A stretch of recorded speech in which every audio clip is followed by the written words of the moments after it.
কামারহাটিতে ৭ নম্বর ওয়ার্ডের ধুবিয়া বাগানের ৩ তলা একটি বিল্ডিং হঠাৎ হেলে পড়ার ঘটনায় এলাকায় চাঞ্চল্য ছড়িয়েছে। জানা গেছে প্রমোটার বিক্কু ৬ থেকে ৭ মাস ধরে বিল্ডিংটি নির্মাণ কাজ চালাচ্ছিলেন, কিন্তু নির্মাণের সময় সঠিক পদ্ধতি না মেনে কাজ হওয়ার অভিযোগ উঠেছে। বিল্ডিংটির ঠিক পাশে একটি স্কুল রয়েছে, যা নিয়ে স্থানীয়রা আরও চিন্তিত। পরিস্থিতি সামাল দিতে ঘটনাস্থলে বিশেষজ্ঞদের নিয়ে আসা হয় এবং চীনা প্রযুক্তির হাইড্রোলিক পদ্ধতিতে বিল্ডিংটি সোজা করার চেষ্টা চলছে। তবুও এই ধরনের বিল্ডিং এর মানুষ কিভাবে নিরাপদে বসবাস করবেন তা নিয়ে এলাকাবাসীর মধ্যে ভয় তৈরি হয়েছে। স্থানীয় কাউন্সিলর ঘটনাস্থলে এসে কাজ বন্ধ রাখার নির্দেশ দেন। এলাকার মানুষ অভিযোগ তুলেছেন, কামারহাটিতে বেআইনিভাবে বহুতল নির্মাণ চলছে এবং প্রমোটার সংস্কৃতি দিন দিন বাড়ছে।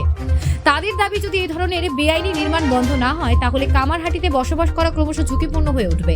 এখন প্রশ্ন একটাই, বেআইনি নির্মাণ বন্ধে প্রশাসন কবে কড়া পদক্ষেপ নেবে? কামারহাটির মানুষের উত্তর চাইছেন। Bureau report, news prime Times. কাজ করছে, কিভাবে কাজ করছে এটা তো উপরওয়ালাই জানে। হ্যাঁ, এইটাই না, আরও কয়েকটা হয়েছে। এদিকে ওইটাকে সোজা করা হলো।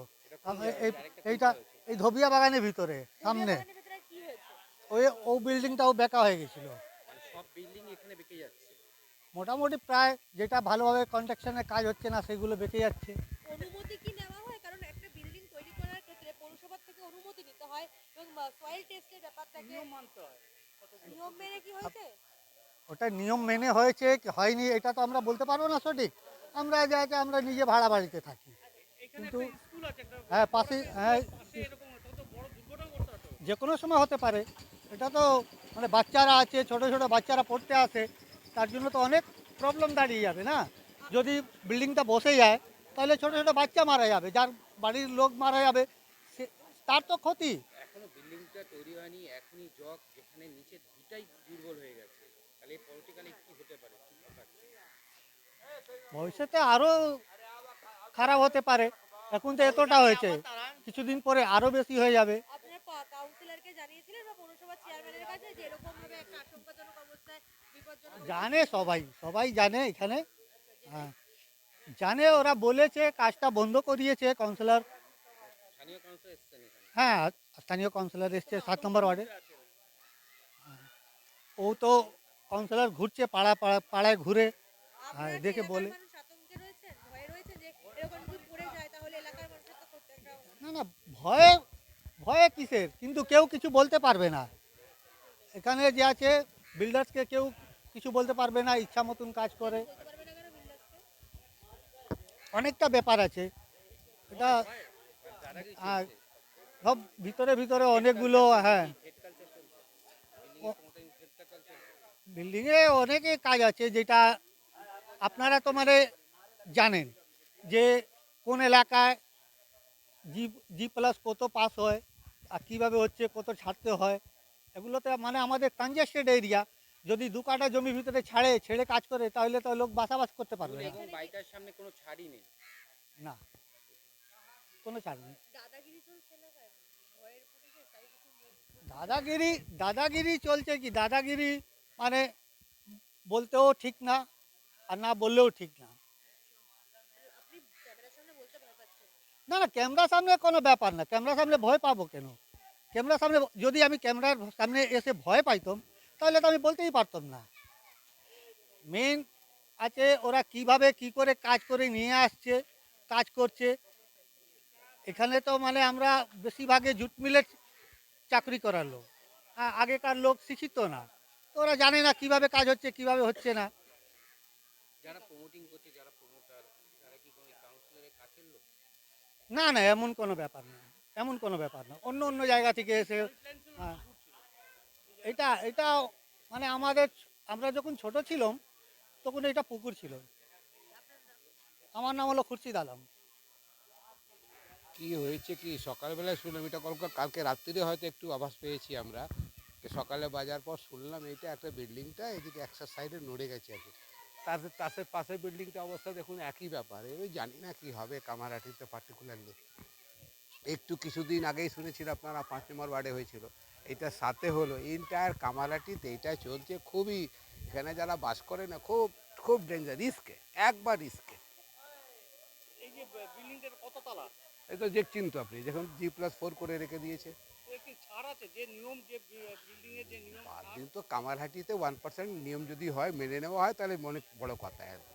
কোনো কিছু করে না আর কাউন্সিলর এই ইলিগাল যা হচ্ছে আর কি। যে বিল্ডিংটা আছে স্কুলের সামনে বিল্ডিং, যে স্কুলের সঙ্গে যে বিল্ডিংটার দূরত্ব, সেখানে নিয়ম অনুসারে একটা যে 6 ফুট বা 5 ফুটের যে চুক্তি থাকে ছাড় সেগুলো করা কথা। চাওয়া রাখা নেই কিচ্ছু নেই, এখানে একটা স্কুল ছিল তো, সোশ্যাল ওয়েলফেয়ার স্কুল ছিল, এবং গুরুত্বপূর্ণ একটা স্কুল আছে। গুরুত্বপূর্ণ স্কুল ছিল, প্রাইমারি স্কুল ছিল, এখানে সেকেন্ডারি একটা স্কুল ছিল, গুরুত্বপূর্ণ স্কুল ছিল। আর এই জায়গাটা সয়েল টেস্ট করতে হয়, এই জায়গাটাকে পুকুর ছিল, পুকুর আগে 100 বছর পরও এটা দেখতে গেলে সয়েল টেস্ট করতে হয়, এই সয়েল টেস্ট করে না, বিল্ডিং প্ল্যান স্যাংশন ছাড়াই করে আর কি। যা হয় সারা পশ্চিমবঙ্গে যা হচ্ছে ইত্যাদিতে আর কি, আপনি গার্ডেন রিচ বলুন, কামাটি 5 নম্বর বাজার বলুন, 7 বলুন, সব জায়গায় একই অবস্থা, একই অবস্থা। তাহলে একে তো মানুষ আতঙ্কে থাকার কথা। স্বাভাবিক থাকছে তো, কিন্তু যাবে কোথায় গরিব কি মানুষরা? থাকছে?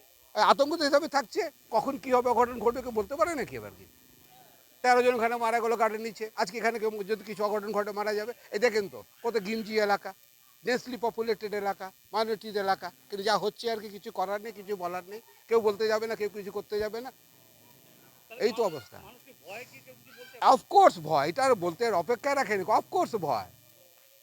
তাহলে এইভাবে বেআইনি বাড়ি হয়ে ফ্ল্যাট তাই হচ্ছে সরকার এই সরকার এখনো পর্যন্ত কমপ্লিট হয়নি। কমপ্লিট হয়নি, সেখানে সেই অবস্থা কমপ্লিট হওয়ার পর যখন আর দুর্বল, যখন বাড়িতে যখন কমপ্লিট হবে কতটা দুর্বল থাকবে। যে ডেফিনেটলি যখন মানুষ যখন থাকতে শুরু করবে, তার একটা লোড, এই লোড, আর ওদের জিনিসপত্র লোড, এই লোডটা সহ্য করতে পারবে? রিইনভেস্টমেন্ট অতটা আছে? একবারে নেই। একটা বিল্ডিং দাঁড় করলেই হলো আর কি, পয়সা নিয়ে কন্ট্রাক্টর চলে গেল, হয়ে গেল, এটা মিটে গেল তো আর কি। আপনার নামটা বলুন। আমার নাম হচ্ছে আসলাম আলী খান।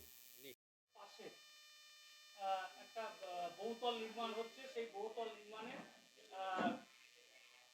একটা বহুতলটা বেঁকে যায়, পাশেই স্কুল, তার বিষয়টা কি?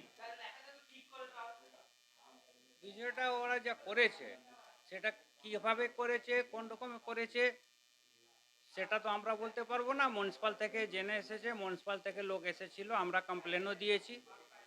এবার যা সামনে যা হবে দেখা যাবে কি করছে। স্কুলের কত ছাত্র আছে? স্কুলে মোটামুটি 150, 5 to 8।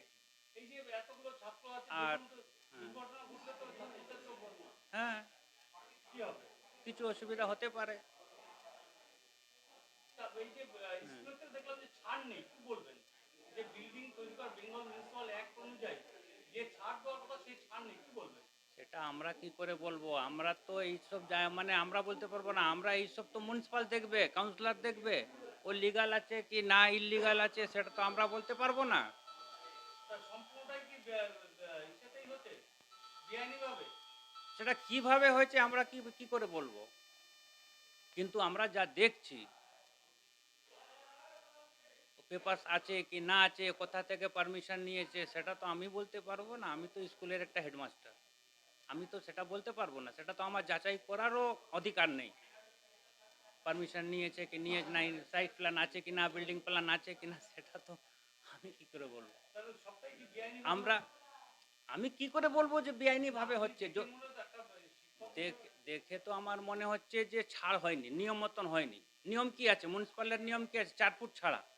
আমরা যেরকম করেছি, স্কুল যারা করেছে সে নিয়মভাবে করেছে, প্রপার নিয়মভাবে করেছে আমাদের স্কুল, যারাই করেছে, আমি ছিলাম না, যারা করেছে। কিন্তু এখন যা হচ্ছে সেটা আমার সাউথ সাইডে দেখুন, ওয়েস্ট সাইডে দেখুন। তাহলে এখন কতটা আতঙ্ক? খুব বেশি। আমরা তো চিন্তায় আছি, আমরা তো বাড়িতে গিয়ে ঘুমাই, কখন কি খবর চলে আসবে। হ্যাঁ, কাউন্সিলরকে বলা আছে, চেয়ারম্যানকে আমরা লেটার দিয়েছি, কমপ্লেন করেছি, থানায় দিয়েছি। হ্যাঁ, চেয়ারম্যান কালকে এসেছিল, ভাইস চেয়ারম্যান যখন আমরা দিয়েছিলাম, কমপ্লেন করেছিলাম, তখন ভাইস চেয়ারম্যান এসেছিলেন, থানা থেকে লোকও এসে দেখে গেছেন। তারপরে এত বড় বিল্ডিংটা কমপ্লিট হয়ে গেল, হ্যাঁ, আমরা কি করব? পুরোটাই বেআইনি। আপনার নামটা বলুন। মাহমুদ আলম।